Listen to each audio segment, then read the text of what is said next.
Welcome back. I'm Gary Parr. I'm Christine Williams. And you are listening to Fiber Talk, the twice-weekly podcast for people who play with needles and people who love people who love people who love people who play with needles. Wow, that was masterful. Thank you. And our guest this week, returning to us, Arlene Cohen. Hi, Arlene. Hi, Gary. Hi, Christine. It's so great to be back with you guys. Hey. It's like talking with friends. There we go. Last time it was just me and you because Christine was sick, so had to have you back so we could talk to Christine. So that's a good thing. Awesome. Wow. Yes. I'm excited. I have to tell you guys that most of the time in the last number of weeks I've been listening to you in car rides, and I swear I want to take notes or things that I want to either look up or comment back to you. And let's just say driving in a car is not the best time to be taking notes. So No. I keep that all the time. Yes. I have that same feeling of right. You want to write something down, and then you want to pull over to the side of the road because somebody says something that sounds like a great idea. Yeah. Mm-hmm. There needs to be a note function, like a button on the steering wheel. Take a note. Yes. Yep. Absolutely. But really, you guys are like my companions a lot of the time.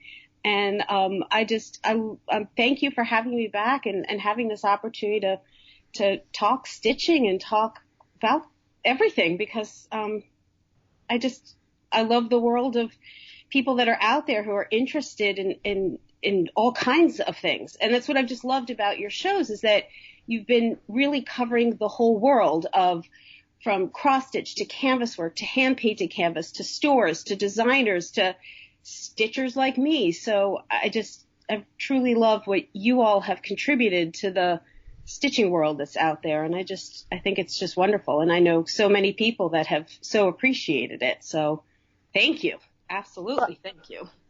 Thank you. And I think I would love to take credit for a thoughtful treatment of the breadth of needlework, but I think it's just that we're highly distractible and that we're just very, I think really what it is that we're both, like little children. Well, okay, Gary's a lot more disciplined than I am. With me, it's like, wow, that looks really cool. I want to do that now. So I start one thing and to my credit, though, I haven't started something and then dropped it and moved on to another thing. So I'm working on 17,000 things, but every one of them is interesting to me. So we bring in somebody else that is doing that other thing. So it's not that we do all these things because they really are that interesting to us. Absolutely. Yep. I think some of the people, some stitchers out there find what they love and they stick to that one thing, whether it be hand-painted canvas or cross-stitch or whatever, and that's wonderful. But I know for me as a stitcher, and for me it was jumping from the world of cross-stitch to counted canvas work. And for the first time I saw, I didn't even know the right term, but it was a counted canvas work, done on canvas pattern. I was like, oh my God, what a different thing this is. I gotta try this out. And just what an eye-opening experience that was. And for me, it led to the opening of all these other worlds. And for some people, it's not what they're interested in. But for me, it was just so enjoyable to discover so much more that you can do with needle and thread. Because there's a lot out there. Well, that's what, I think we talked about this a little bit the last time, Arlene. That's just one of the cool things about this whole needlework world is you really can't run out of things to try. And if you get bored, there are at least 6 other things that are related and that will use the skills that you have that you can try and see if you like better. And then it seems like there's always somebody coming along with another twist that you get tired of stitching thread, throw in some beads, and there's just this is kind of unique, I think, this hobby. In a lot of ways, and that it just allows you to do that and to go off and experiment. And if you don't like it, so what? You're not really out that much. A little time, and no matter what you do, you learn. So. Yep. Right. Absolutely. Yep. So definitely, and even like learning about the different types of materials that are out there, whether it be, you know, making the leap from DMC floss that you bought at the big box craft stores and all of a sudden realizing there are other kinds of threads out there. There are other kinds of cotton threads. And then there's people who stitch with silk, and how does that feel different? How does it look different? And then you bring in the world of metallics, and then you bring in the world of the specialty fibers. And I was listening to your really interesting interview with Doug Kreinick, who, I mean, I just think that is an amazing story of a company, of a family business, and how that has evolved over the years. But just the creativity involved in what they do, in thinking about, hey, what can we use this machine to make? And then seeing it happen. And then you see even different ways people will use different fibers in different ways that you might never have thought of before.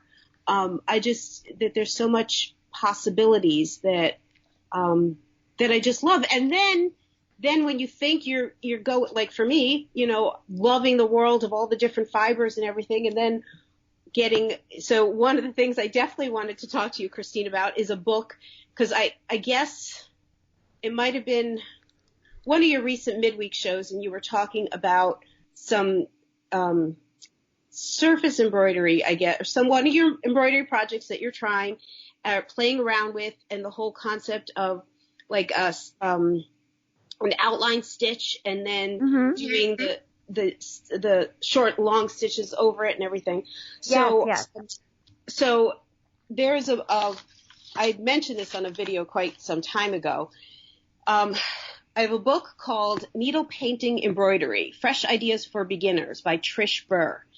And I highly recommend this book to you, because where I'm going with my story is that, the projects in there just use DMC floss, and they are stunningly beautiful, and the directions are written out so clearly. And I learned, I have her book. I'm pretty sure this is reaching to pull it off the shelf right now. So I have an earlier book of hers, Curl and Surface Embroidery, Inspirational Floral Designs. And this was a case of, so Gary, you asked me when I buy books, is it for using or for collecting? And the answer is a little bit of both. I know I purchased the first book thanks to a Mary Corbett. That's Mary Corbett with one T, by the way. Yes, that's how you spell that. It's Corbet, not TT. Yes, thank you for clarifying. Yes. So I know I first heard about Trish Burr through, because I've been following Mary Corbett's blog for years. And I know I first heard about Trish Burr from Mary Corbett. And I think I purchased this first book because of her, I think. Anyway, a few years ago, I was very lucky to go to one of the Nordic Needle retreats that they had. And I loved the way they set up, at least that year, that layout of the retreats and the classes, and that there were these probably 2.5, 3 hour time classes. And it wasn't like you could finish a project during that time, but for me, it was like the introduction to a technique kind of project. And one of the classes was needle painting. And what you got was this book, some DMC floss, and some white cotton fabric that was literally bought at the Joann's down the street. You know, nothing fancy. And it was like a smack on the head that you can start a new technique without fancy things. And this was a book that actually like walked you through how to start the new technique. And especially even the commentary when they said, you know, we're all asking, okay, where this, you know, what kind of special fabric? Because it wasn't a counted, you know, like a linen fabric that you would buy for like cross stitch or something like that. It didn't have holes. It was a cotton fabric, and we're all expecting, you know, some fancy fabric or something. No, we bought it. It's cotton fabric from Joann's. Right. Totally. This is what you do when you're learning something. So it was, and I just remember that particular class from the retreat when I just thought, you know, sometimes going back to your roots, DMC floss and some basic ideas and you can just make such beautiful things. But so this is a book that you might really want to look into because I did the project that was started from the retreat was like the first one, the beginner level flower. And I just felt like learning needle painting was totally doable following this book. Like just, it felt so simple. The pictures, like every step has a picture. It's not just a diagram, it's a picture of it. And, you asked me, Gary, in the list of things we could potentially be talking about, what's up next? What do you want to be stitching? Well, one of the things on my forever list is I want to come back and do more of this work because it's so beautiful. And I feel like having a guide like this makes it possible. I don't feel like I could do this work freehand. I feel like I would need a lot of projects under my belt to kind of be able to do it freehand or be able to practice, right? Exactly. Practice. I will tell you a funny story. So I had posted, so the whole needle painting question had come about because I was working from a Jane Nicholas book and just kind of noodling around with needle painting because it was interesting to me and I wanted to see because it looked really hard and I didn't think I could do it. Because needle point on a canvas is very structured and everything, and this was the exact opposite of that. So, the thing that had puzzled me was the way that I had understood Jane Nicholas's instructions was you stitch the outline and then you started stitching inside the outline. That was the way it looked to me. And then I had picked up this other book, and the way that book had done it was you stitched over the outline. And so I had two conflicting opinions, and it seemed like the second way made more sense and was neater. But I wasn't sure because here are two experts saying the exact opposite thing. So I had posted the question online, and everyone said, no, it's definitely the second one. Well, the book is the Trish Burr book. So I have that exact book, and you're exactly right. It is a brilliant, brilliant book for exactly all the reasons that you said. The needle painting that she does in there, it's simple flowers, but it's exquisite. The flowers come out like watercolors. They're just absolutely beautifully done. And the way that she explains it, is so easy to understand. The way she blends colors together that it makes it so for somebody that's not an artist, it makes it easy to understand how she gets areas of threads to blend evenly without looking like, blocks of colors that were put together with crayons by a 4-year-old, which is what it would have ended up if I had done it otherwise. So yes, and so that has been when I was working on a crewel work project that had some needle painting in it. And I don't know if you would call it needle painting if it's in crewel. I don't know the terminology, but it's the same idea where it was a rabbit and it's blending different shades of brown into this rabbit just to get some dimension to it. But it's exactly the same idea. And so I just used the same technique where she kind of divides an area into threes, and then stitches over, from one area of the 3 into the other area of the 3. And it just made it so much easier to mentally divide it that way. So yes, I completely agree that Trish Burr, they're just brilliant. And then you can take that idea and then, transfer so basically, like you said, using it as a technique book. And then if you see another design, you can use those techniques to stitch those designs so that those designs are no longer intimidating because you know the technique to get those effects. Absolutely. That's kind of how I feel about that. So yeah, I think it's phenomenal. One of the easiest to understand books for one of the most difficult to execute techniques that I've found so far. Yes. I think there's some, it's interesting when it comes to, seminars and classes, and you hear about, 4-day classes and 3-day classes and so on. And there's surely lots to be gotten from those experiences. And for me, I've I've never really had too much opportunity to do those kinds of things. The things that I have been able to do in a 3-hour opportunity have been wonderful. And something like this, where you just need those few hours to start off, and then you play, and you can really play a lot on your own if that's absolutely. So, it's a great book. And, she has also, I don't know if you've seen her Color Confidence in Embroidery book. No. I'm just looking here quickly. So there are some projects in here. Yes. It's sort of like the next level. I found it really interesting for some of its like color theory pieces, because she also, in all of the color talk she's giving, she's also like giving you all the DMC like conversions to what she's talking about. So like harmonizing color schemes or design color schemes or like all this color information that she's talking about for lights and shadows. All her examples, she's also giving you these DMC numbers. So it's not just a color theory book. It's a color theory book for embroidery, because you could talk about it in our language, and our language is DMC numbers, if that makes sense.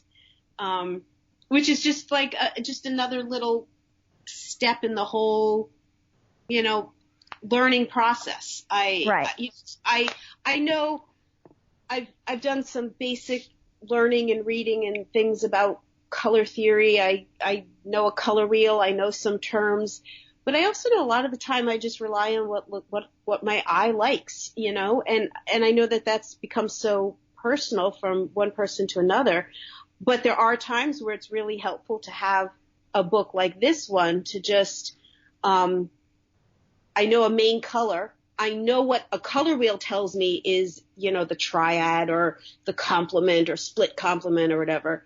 But what are some other things that I could work with? And it's a book like this that could get you going in that level of design stuff.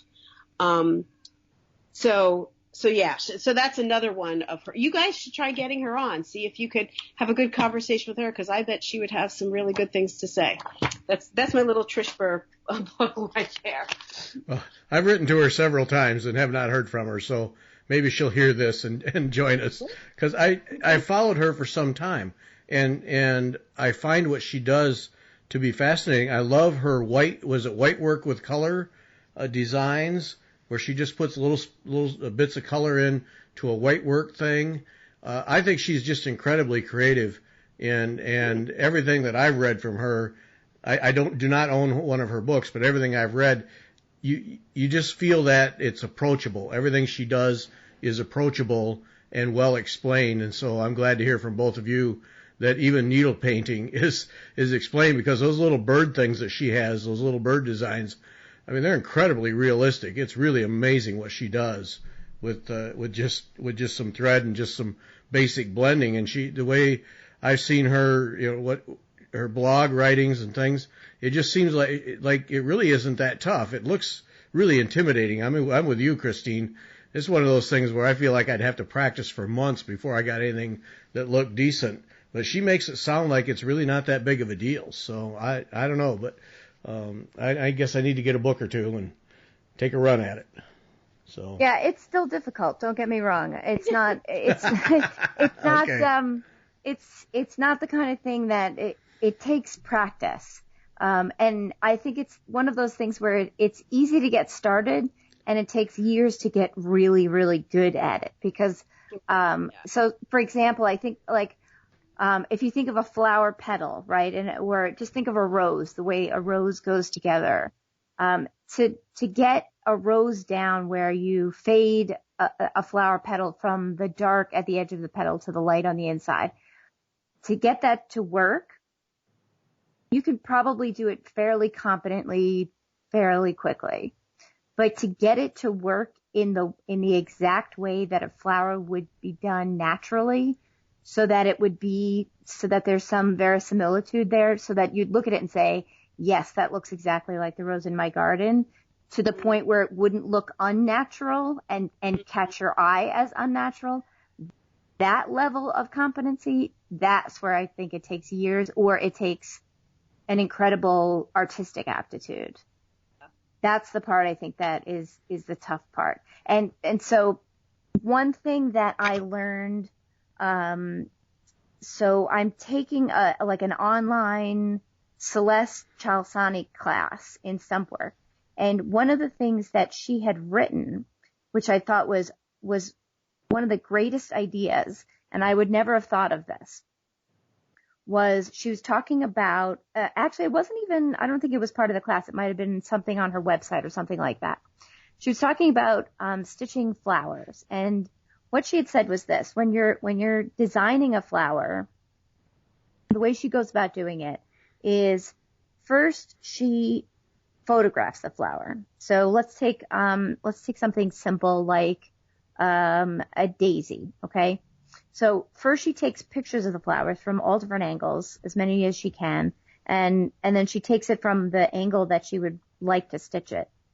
And then she picks the flower and she traces all of the petals of the flower so that she has the size and the shape. So, and she tries to do that quickly because they start to kind of shrink up pretty quickly. And she photographs them then too, because that way what she's getting is the size and shape and proportion, but also in that moment, especially, and it depends on the light at the time of day, can change things as well. You can see how and where the color starts to fade from dark to light, and how the petals change because the shadow of one petal over another is going to change it. So getting that photography and getting that reference material would help a tremendous amount. So I thought that was a really good tip, because that way you're not just kind of imagining it out of your head. Because if you're an artist, you can kind of do that because you think about what something should look like, or what is artistically beautiful. For me, that's not a natural thing to do. So I would have to look at something and say, this is pretty. This is what nature looks like. And now I can see how it should look and then use that as a guide. So I thought that was a pretty cool, way of approaching, designing something that is from nature. Mm-hmm. Now, Christine, I'm interested because you've gone from the Debbie Rowley counted canvas work. Yeah, I'm all over the place. Stump work and needle painting and whatever else you have going on. And so I'm curious, what are you discovering in terms of the different enjoyment between being, quote, on the grid and off the grid? Yes. You know what I mean? Like, because those are very different worlds. Totally. They're totally different. What am I discovering? I think I like a lot of different things, and I like them for different reasons. And I probably have a little bit of dissociative identity disorder. So this is how it works for me. It really depends on what I need at that moment, right? So if I'm in a mood where I'm sitting watching a really cool TV show and I'm just fidgety, then I'll pick up a cross stitch that's got a really large canvas count that is a counted piece that I don't have to pay a whole lot of attention to, but happened to be a design that I liked. So is really not any challenge. But I'm just stitching up and it gives my fingers something to do. Because there are some pieces that you stitch because they aren't necessarily a challenge, but you happen to like the piece, right? Yeah. So there's that. And there's a crewel piece that I'm doing because it's a Jacobean style a little bit, and it's a whole bunch of stitches I haven't done. So, but it's on fabric, so it's off the grid a little bit. So I enjoy that piece because it's not that difficult. And then the stump work, I picked up because originally that whole thing started because we were talking to the Nordic Needle people, and they had a book that was a Jane Nicholas book, which was The Flowers of Shakespeare. And so the whole historical aspect of it kind of grabbed my attention. So that sort of took me on this journey of historical needlework, right? And so the appeal to that is I love the history of it, and I love researching. Not so much so you can go the sampler route of what needlework women were doing at the time from a sampler perspective, but from me, I've done costume design and clothing sewing, making clothing. So it was interesting to me. Okay, what was the clothing that the aristocracy was wearing at the time? What was the clothing that was used in the theater at the time? What did it look like? What was the embroidery that was used? So, and it was Jacobean. It was gardens were becoming popular at the time. So floral embroidery was interesting. So, okay, well, what does that look like and how can I make that?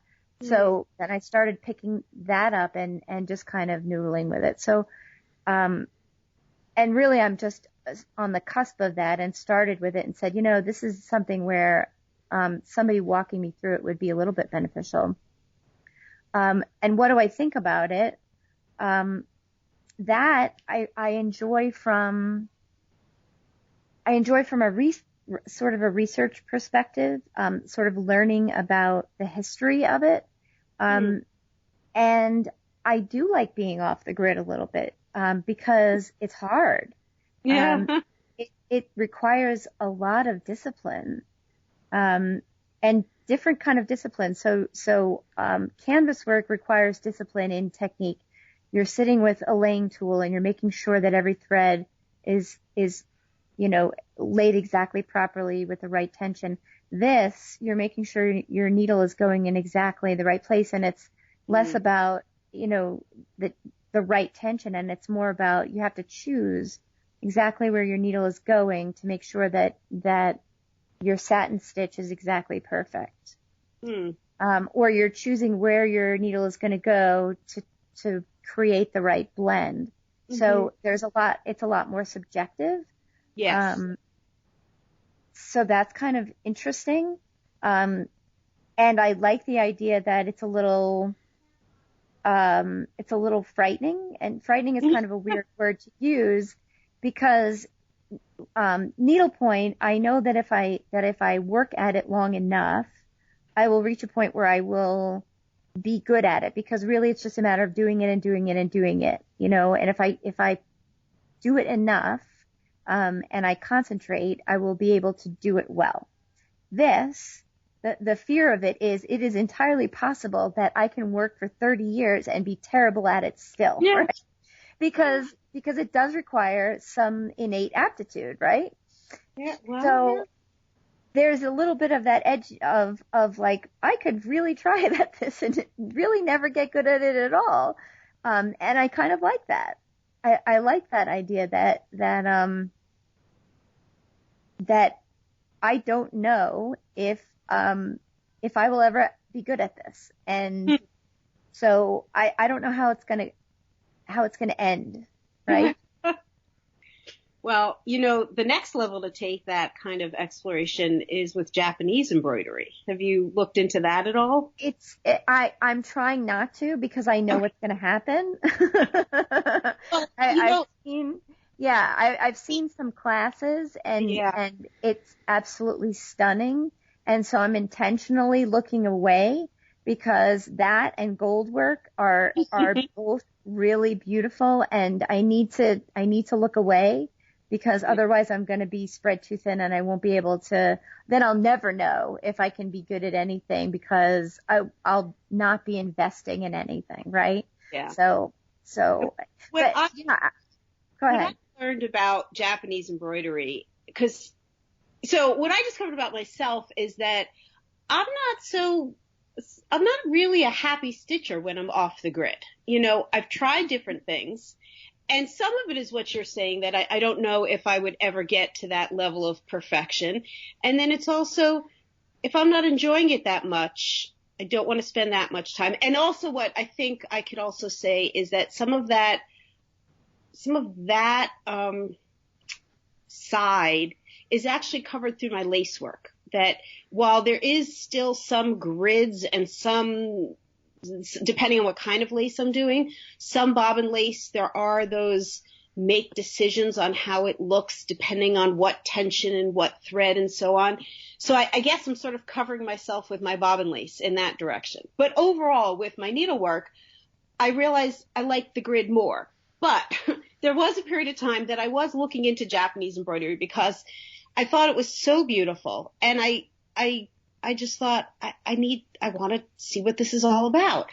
And what I learned is that, or at least what I think I've learned, is that it's so, like, it's hard to just take a 3-hour class and just get a little taste of it to decide if you want to go further. You have to, like, make a commitment that you want to really do it. They want you to invest in a real frame and the real materials. And my God, the beauty that could come from it, and the whole 10 phases and the Japanese Embroidery Center down in Atlanta. And I mean, there's beautiful, beautiful things, but it seems like the people who do Japanese embroidery are wholeheartedly committed to that as an art. And I think there's so many wonderful things that you could choose to do with needle and thread. And if you are enjoying your testing out the waters of different directions, keep on testing, It's that, and to be honest, I think the other element of it is it goes back to the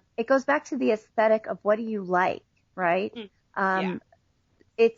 You want to make something that you're going to want to have that's beautiful to you, right? And there's beauty in all of these things. The Debbie Rowley piece that I did, I absolutely love. I don't know how many pieces like that I would do before I would get tired of them. But there's sort of an endless openness to them. And there's something appealing about the aesthetic of this English embroidery style that just appeals to me so much that it makes me want to learn it, in ways that other types may not. And I think that's probably true of everybody. Everybody wants to make the thing that makes them happy to look at. So that's sort of what's driving me in this direction right now. And that could be different in 6 months, I don't know. Or I could get to a point where I say, you know what, I'm not having fun with it because I'm not enjoying it because I'm struggling with it too much, and I'm turning out pieces that are just mediocre because I really don't have an aptitude for it.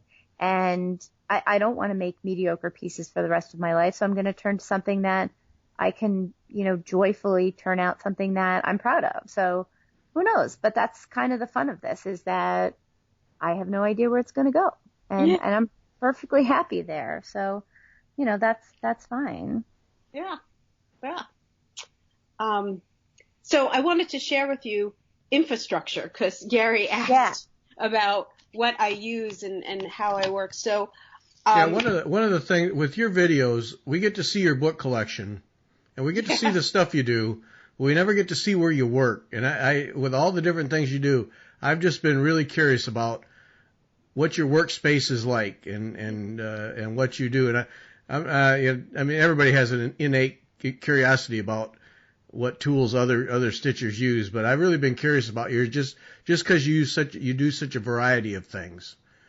Well, yeah, and that, and a lot of people talk about, or either through comments or what have you, feedback that I get about the variety of stuff that I do, and some of that comes from, the world of floss tube videos as I have found them. There are lots of cross stitchers, and that's what the video, that world was founded on. And it's wonderful. It's a great community. I love that community. And so I am a little unusual in the floss tube world because I do show such a variety, but it's really a reflection of who I am as a stitcher, and just how I like to try out different things.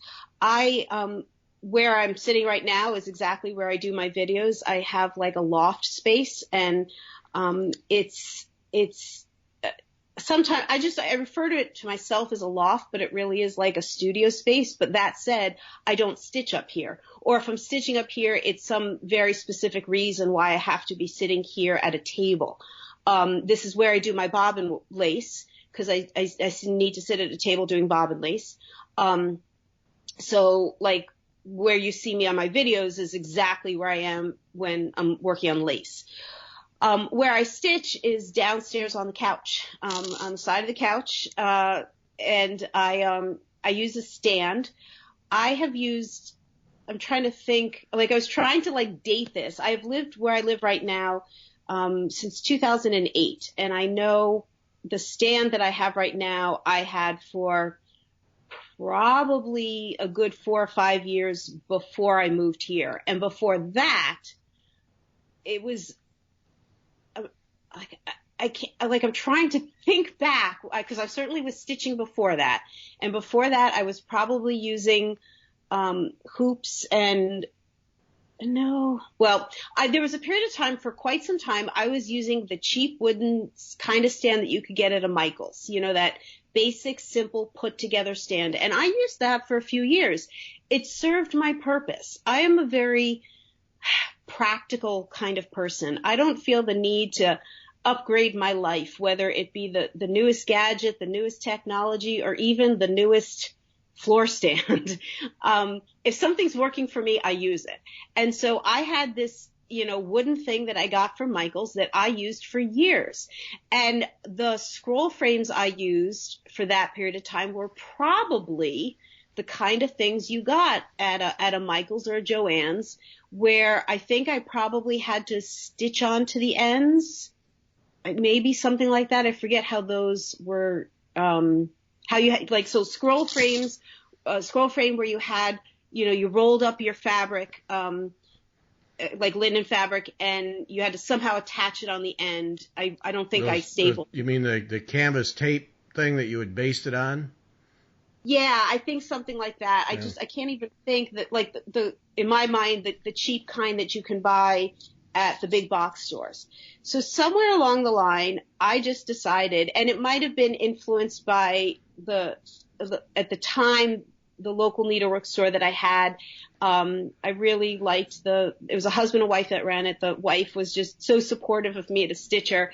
And at some point she might have asked me what I used, and I told her, and she basically said, "You need to upgrade," kind of thing.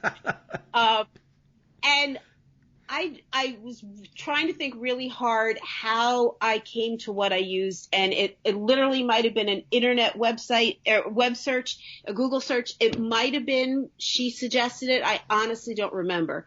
But I ordered. It was like a big deal purchase for me. That, you know what, I'm going high here.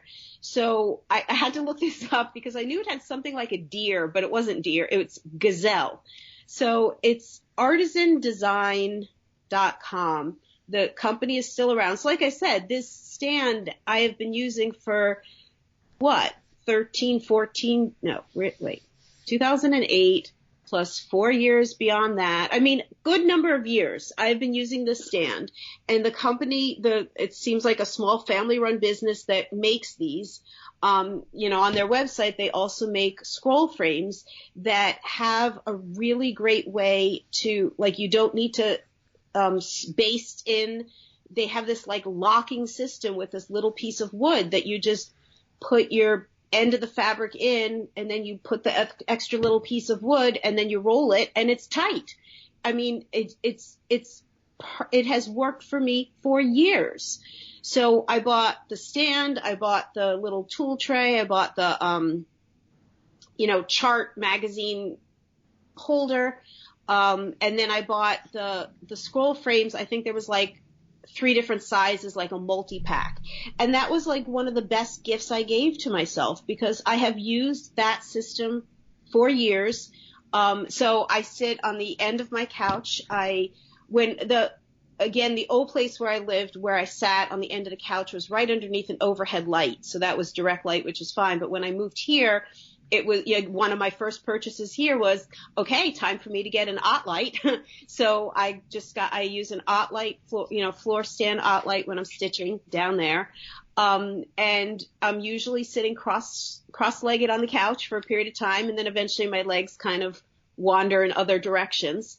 When I was doing the big, the 40 count silk gauze piece that was at A&G, the one that won the ribbons, that was the first time. Oh, and when I need to use a magnifier, like when I'm doing a silk gauze or something on particularly small count, I've tried a few things over the years and have basically ended up using them.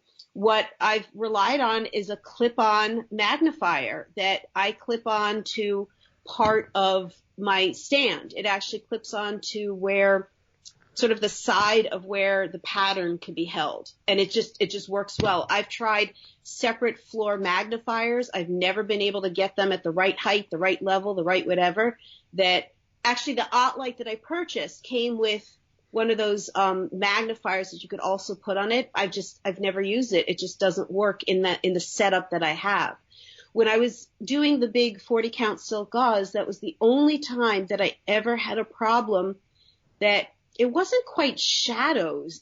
I was not able to, it was a little bit of shadows, that I couldn't get a good enough sight of what I was doing. So I did actually go out and get a second light so I had two lights on me. So I had light on either side plus the magnifier. And that's how I worked with those, to do that big silk gauze piece. And cause that's the only piece I've ever had that I've really felt the need for more light in what I was doing. So that's my stitching setup is really on the couch downstairs, facing the television. I might be listening to television much more than I would say I'm watching television. Yeah, easily. Yeah.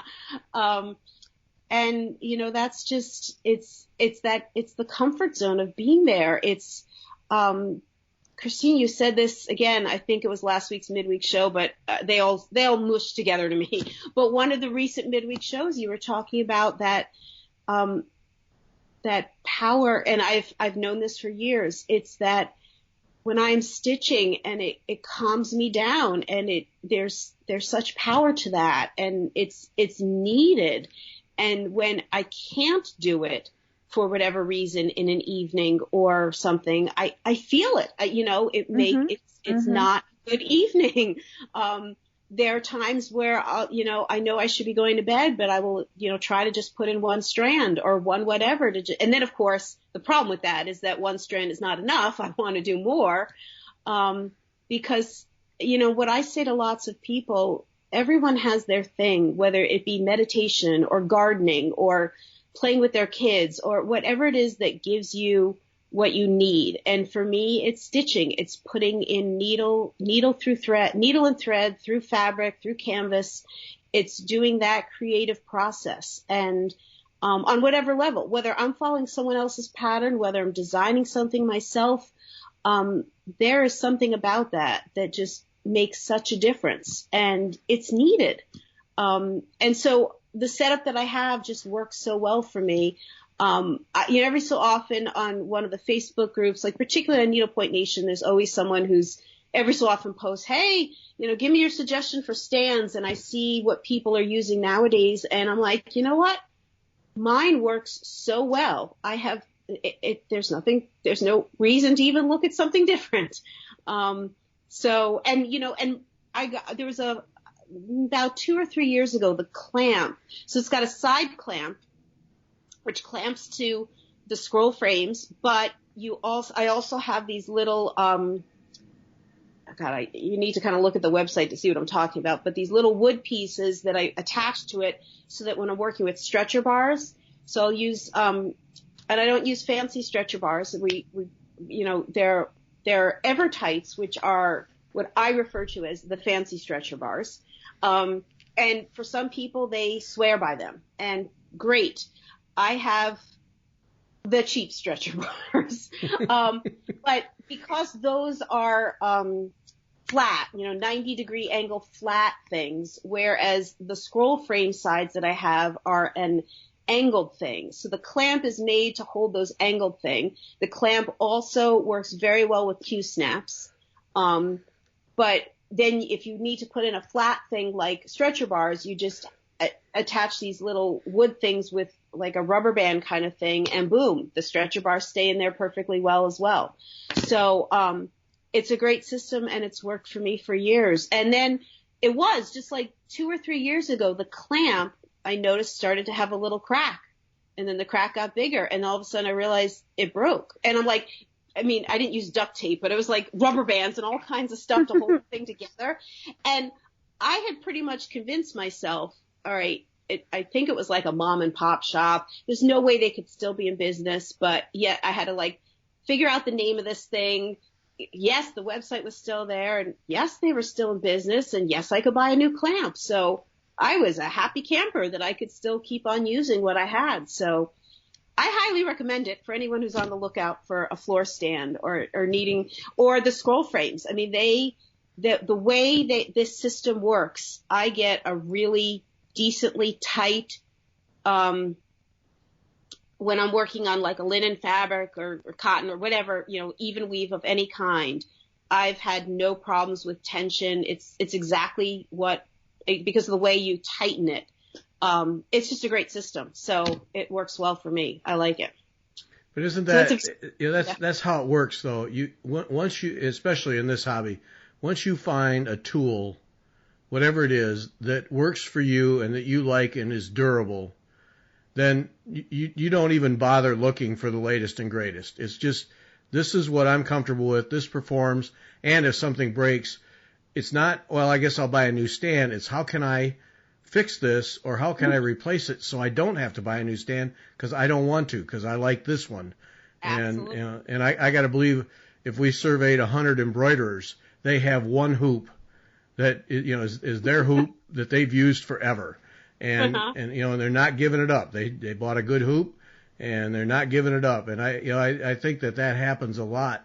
And you even if somebody comes to you and says, hey, look how great this is and look what this will do and what this, it does this and it has this flexibility, your mind just says, I don't care, mine works. Mm-hmm. Yeah. Yeah. Yep. Absolutely. Yep. Yeah.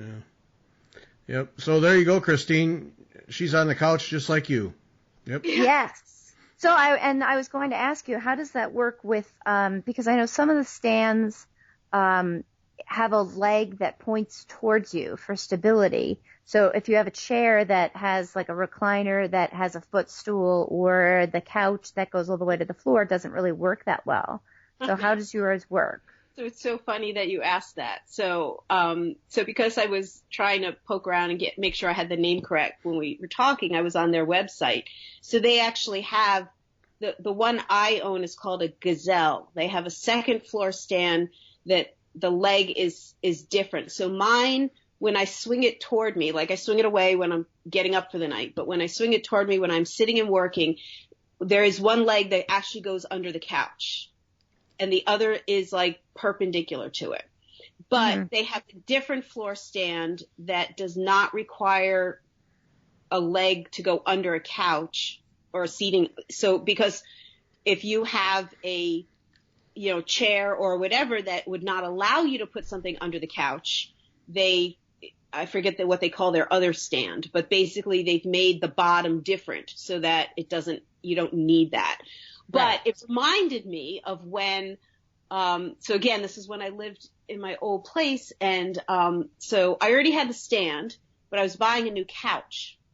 And I remember being in the furniture store. I was in one of those big, giant furniture stores. I had my certain requirements of just practicality. That's all it was. And one of the things was about, I need to get my floor stand. I need whatever it was, 1/2 an inch, 3/4 of an inch, probably not even that. Right. Okay. So I had my simple thing was, if my hand could fit under it, I'd be good. So, some salesman is trailing me around the store. I'm sitting on the couch, every couch, I'm sitting on it, feeling it, and then I'm sticking my hand underneath it. And finally, the guy was asking, okay, I get the sitting part, but what are you doing with your hand? But then, here's what happened. The couch I picked out, they deliver it. The guy, delivery people leave.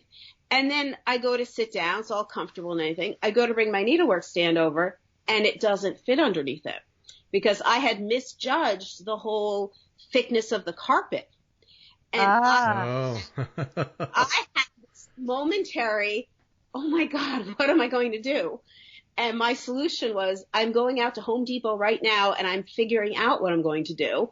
And I just found simple little blocks, like cedar wood blocks that are meant for like going in your closet or something, like little blocks that were like half an inch thick or something.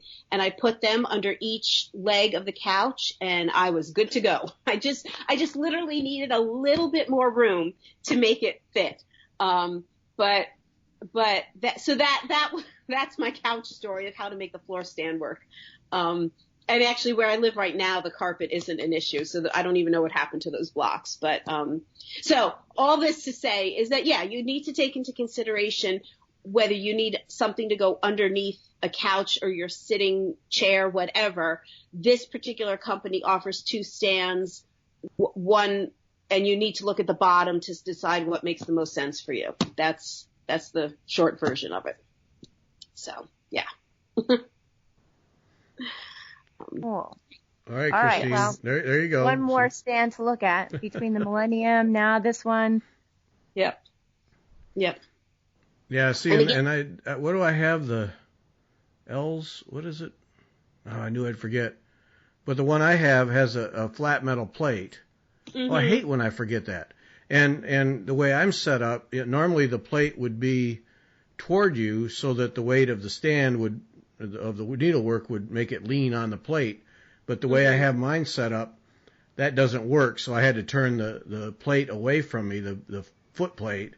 And so then I had this big piece of solid steel that I keep in the garage. Just if you got to hammer something and you wanted a good hard surface to hammer it on, it weighs a ton. It's like a foot long and it weighs a ton. So that's my counterweight to keep that thing going. But yeah, now see, I use with my scroll frame, I have a separate stand for that because the frame the Case Creations, yeah, is the one I have.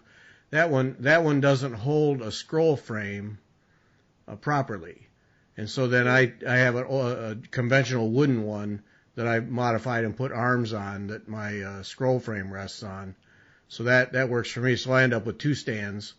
But it's funny because right now I'm working on that stocking, and I'm using my scroll frame stand, but I took the arm out of the Case Creation one, the arm with the clamp. I just took that out because I still use the tray that holds my scissors and my laying tools and other things. Mm-hmm. I can't give that up. It's right where I want it. So so I take one apart to use the other, and I guess everybody has their way of doing it. Yeah. So, yeah. So what's your favorite laying tool? Always curious about that. The only laying tool I use is the kind that is, looks like a thimble with a bent needle sticking out of it. Oh, trolley needle?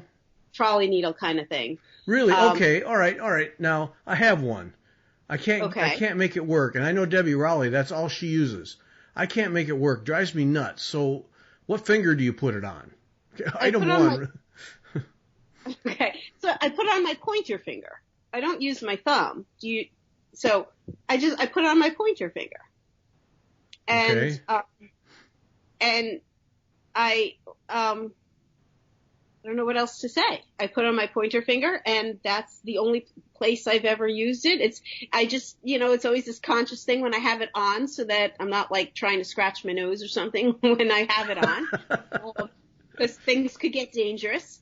But, and like the concept of trying to hold a laying tool has just, like, I don't think I've even tried it because way back when the concept was first introduced, and I can't even think when I learned about it or when or how, it was that idea that made the most sense to me. It was sort of like, why would I hold a tool when I could wear a tool, I guess is where my brain went. And so I want to say I picked one of these up at a show or I don't know where it was, where I was able to actually test it out. And I'm like, yeah, this works. I'm doing it. So I've never actually used a laying tool where I hold it. I've just always used, one of those thimble kind. That's what I use. Now, see, I guess I got to try it. I never considered my index finger because I just always figured it would be in the way. And that's the thing with the trolley needle that I keep finding is no matter what I do, it's in my way.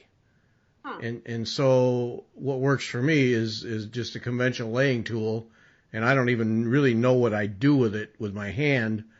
I don't even know how I hold it. It's not a conscious thing. It's just out of the way while I'm doing whatever, and then when I need it, then I have.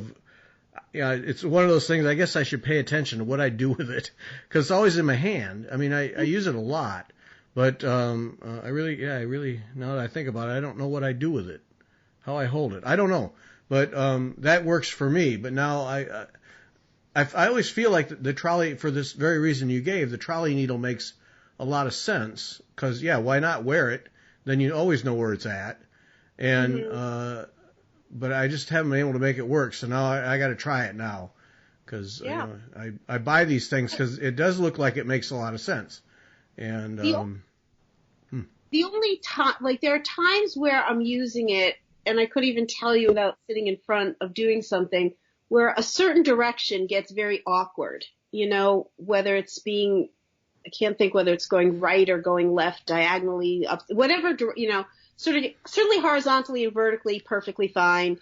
But there's a certain movement that when I'm at a certain angle or a certain whatever that can be a little awkward, but it's, again, I've just gotten so used to it that it's just what I do. But now that you're saying this, it makes me wonder, well, what would it be if I had it more free flowing in my hand and I could change, I wouldn't have to adjust my whole finger to that angle. I would be adjusting the tool to the angle, if that makes sense. Yeah. But, thanks to you, I might try something different once and see what it feels like, It'll mess you up. It is. It's just what I've always used. It sits down there. If I'm the magazine or pattern holder thing has the little posts, that you could hang, loops of thread or something on it, but that it sits on one of those posts so that it's just always down there. So, yeah, absolutely. Okay. It's just the little things. It's the little things. And now I've really been, just while you were talking there, I'm thinking, what do I do with that laying tool? It's in my hand, but I got to pay attention to because you know how you have those things and you just don't think about them. And it just, it's going to drive me nuts now because I'm not home right now. So when I get home, I got to see what I'm doing with my laying tool when I'm not actually using it. This will be interesting.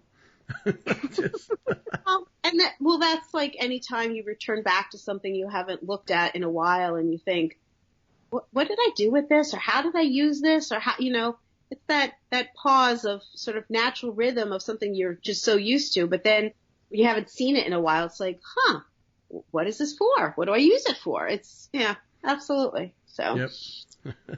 So I've been thinking about you haven't dominated my thoughts. Don't get me wrong there, but from time to time, because as a former teacher, I know what it's like to start a school year, and I know what it's like to teach. It's all consuming, and you had a pretty good summer run where you really had some momentum going with your Etsy shop, Works by ABC, and your designs, and you were cranking out some designs, and you really had some good momentum going, and then the school year hits. And I know what happens. I mean, I've experienced it. I know exactly what happens. So how have you had to kind of force the design work and the stitching to keep it going, or how has that been for you? I'm just curious. Yeah. So there's definitely been some challenges in the last few weeks that I'm hoping. Well, first of all, I have just loved the designing work that I've designed some of my own things for years. And last spring, late winter, spring, when I started just the idea, would anyone be interested if I kind of put myself out there? And then using the wonderful floss tube community as a starting place of, here are some people that I'm getting to know who are getting to know me, that are seeing the things I do. And this is a place start spreading the word of what I do, and hey, maybe they would be interested in buying some of the things. It's just it has been such a great ride for me. I know that it's been just a little over 4 months since I first opened my Etsy store. And I know that because you can set up, like, Etsy will put up listings for 4 months and then they have to get renewed. And so I just went through some renewal process of my very first listings. So that's how I know, what time period. And so I love this work. I've just been accumulating so many ideas, and it has been frustrating that's the only word to say it, that so many hours of my day in these last few weeks have been focused on a job. Teaching really does take up, a good part of your body, mind, and soul. And I have been trying really hard, and there's also some new pieces of my teaching life this year. So there's been a little learning curve hump to kind of get through. And I'm hoping I'm past some of that learning curve stuff. I don't know why the number in my mind has been about 7. Each of the times I've put out new designs, it's been 7 designs. And I'm in this place where I know exactly what I'm doing for my next set of designs. I have basically 3 of them done, and the other 4 are in different stages of work. And I'm trying every day to put in a little bit of time on one or the other. And the challenge is when that little bit of time is like a half hour as opposed to 4 hours, Right, and that's just the reality. Or to have to choose, do I want to continue working on this for the next hour before I go to bed, or am I going to stitch for the next hour before I go to bed?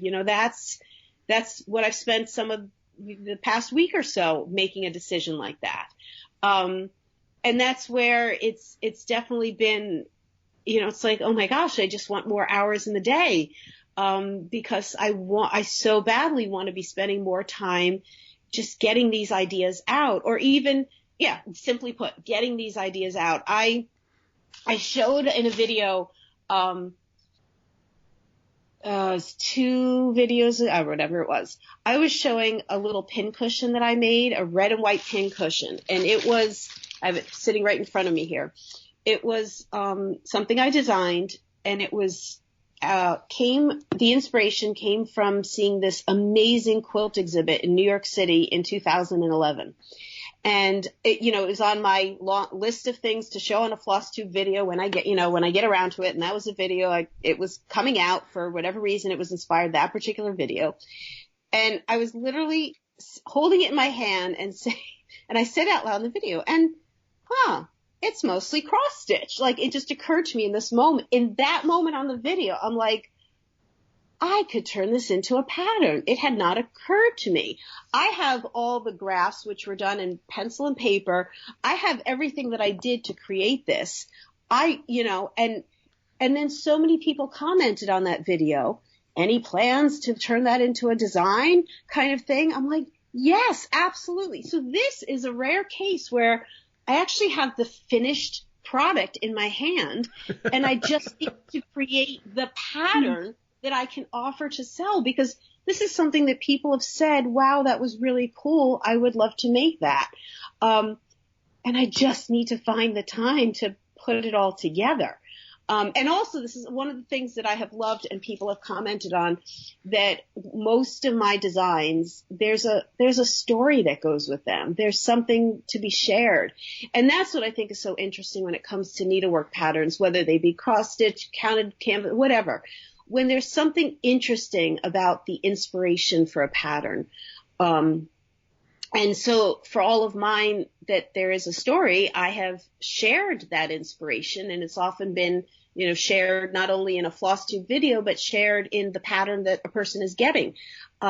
Because I love it when I've bought patterns that have told me about where it came from, what it was. And so this one has such a great story. I can tell about the quilt exhibit and what I did to create it. And, So, I mean, this is just an example of how it's like every day I am trying to do a little bit toward getting my next set of designs out.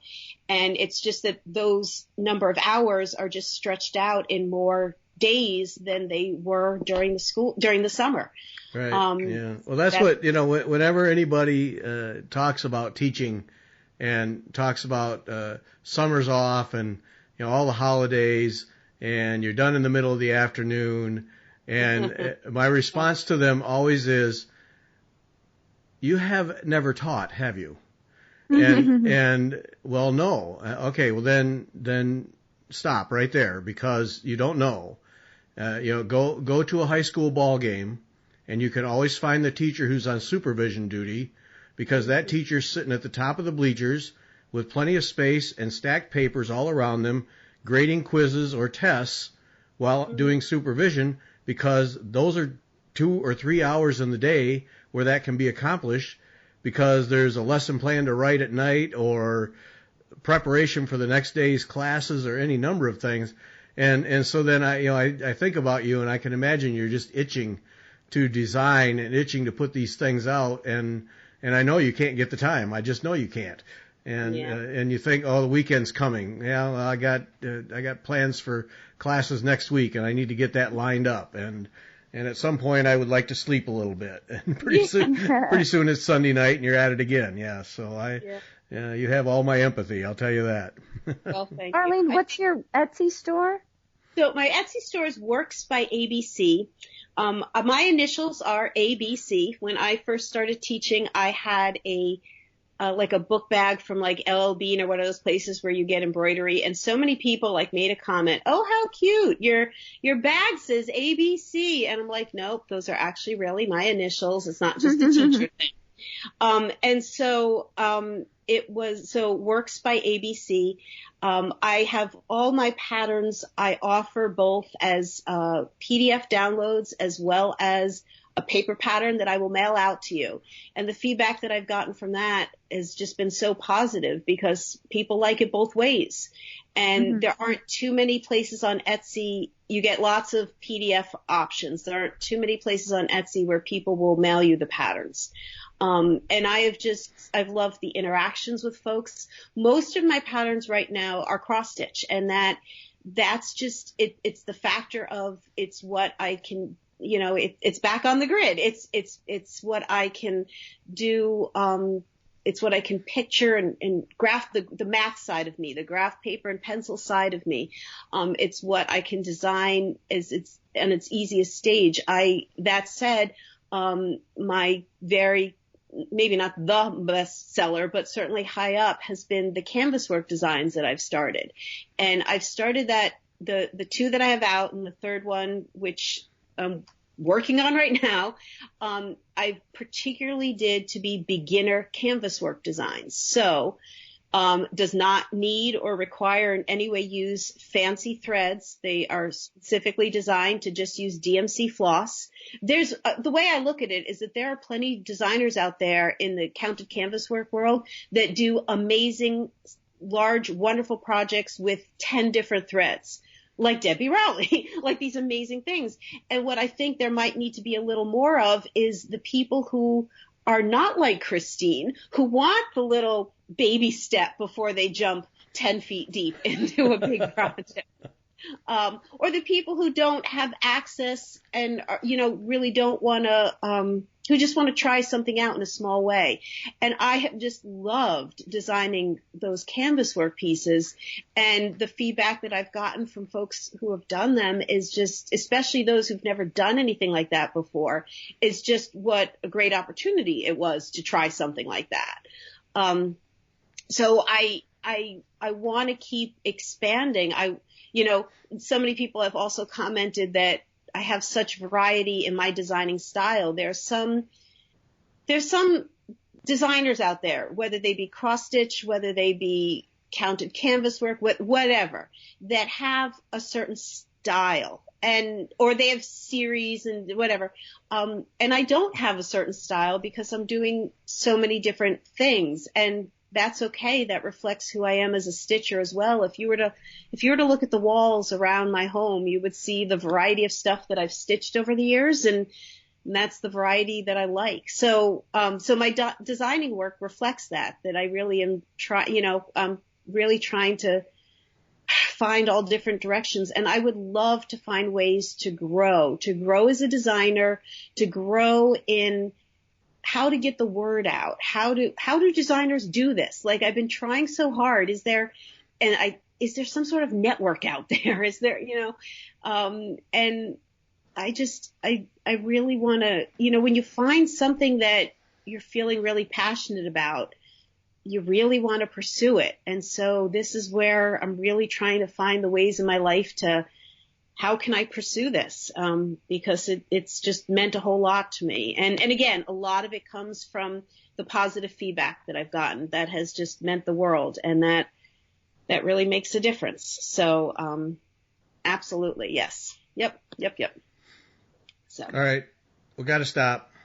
Yeah, we've been chatting for a while here, but I could talk forever with you guys. I really, yep. You guys are like my buddies. You're my friends. I really could talk with you forever. Well, you got to come back, because I had some other questions now pop up, so got to come back. Okay. It's the way it is. All right, that's it. Thanks, Arlene, for joining us. Thanks to everybody for listening, and Christine and I will be back on Wednesday.